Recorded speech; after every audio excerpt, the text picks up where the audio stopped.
You can probably picture them. Children who don't join in. You ask a question and they stare at you, look away, start laughing, or children who leave you wondering if they even understood what you were asking. Can you picture them? Why don't they join in? That question has shaped my work, and this is what I've discovered. It started with something I kept noticing. Subtle signals, small observations. Eyes constantly scanning the room. A jaw tightening. Shoulders rising. Fingers becoming stiff. A breath that suddenly stopped. A smile that froze.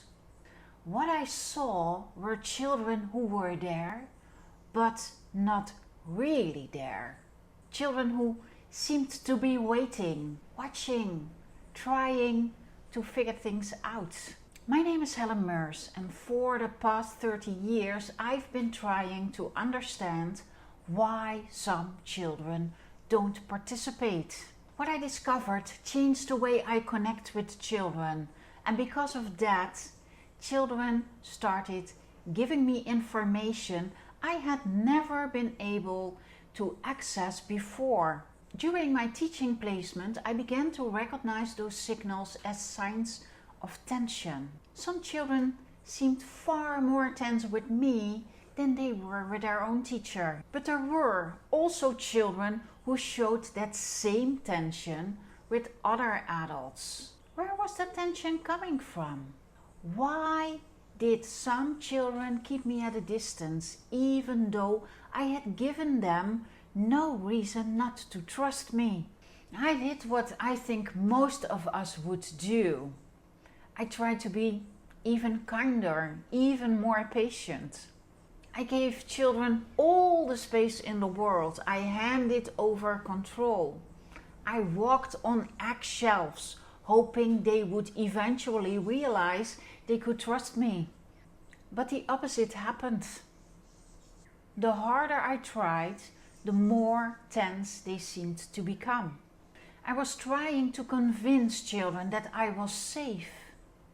But maybe that was the problem. Was I putting even more pressure on them with all my efforts? Maybe I recognized those signals because I had once been the child myself. A child who stayed hidden.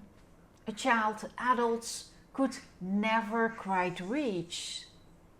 Was it really up to me to decide whether I was safe? The answer was probably no. And if that was true, then I had to find something that felt safer to the child than I did. My teaching placement was coming to an end. I didn't have time to wait.